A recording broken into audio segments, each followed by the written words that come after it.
basically I started out, after 9/11, I was that typical American. I was scared to death. I didn't understand what had just happened. I remember being in a school full of girls whose parents worked in the city and hearing the names called and not knowing, whose parent was going to be dead or uncle was going to be dead or aunt or whatever. And so there was a fear and there was a misunderstanding, and I directed that fear at the Arab and the Muslim population. I didn't understand it, so I tried to learn, but I didn't quite pick up on enough, and I blindly followed my political leaders and the Fox News commentators, and fell into the general feeling that Americans were having at the time that the Arab world needed to be stopped, and they bulldoze it all, and that's the only way that we're going to be able to stop this menace. And what ended up beginning to change that was that I started to study it, and I originally wanted to study it for all the wrong reasons. I studied the Middle East, I studied Arab culture. I kind of enjoyed Arab culture, I thought it was neat.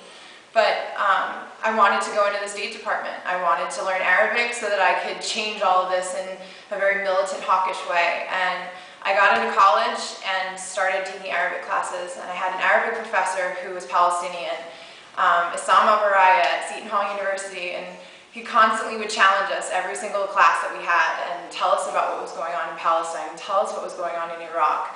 And it got to a point where I couldn't challenge him anymore. I couldn't argue with him. He was right.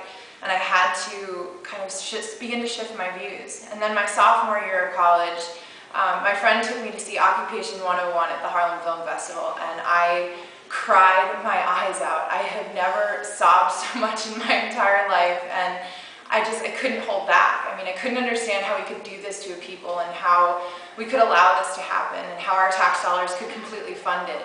And the directors were there, and after the film I walked up to them and I said, thank you very much for opening my eyes.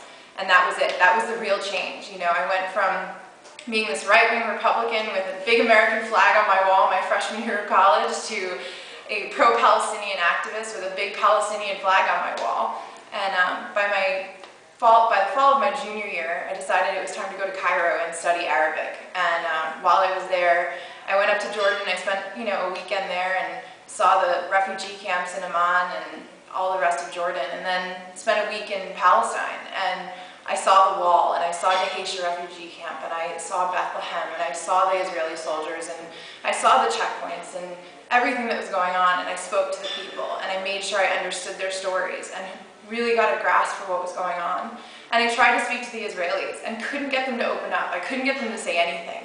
The only words I heard out of the Israelis was as I was walking through the old city, I heard one Israeli turn to another and say, "Hey, have you killed a Palestinian today?" And that was it. I knew right then and there that something in this mentality was wrong and something had to change. So I've come back and I've shared my story, and now I've become a complete, leftist pretty much. I'm a little bit moderate on certain issues, but when it comes to Israel-Palestine, all I believe in is peace and human rights, and I want to see a change. I think the big change for most people is actually kind of witnessing everything. The first time that I crossed into Palestine and I saw the wall, all I could sit there and think of was the guilt. I felt so guilty that my tax dollars had built this massive, wall that was 2 times the size of the Berlin Wall and thick and graffitied and had these horrible towers on every, couple of corners that there were snipers sitting and waiting to pick off the next Palestinian that dared to cross it.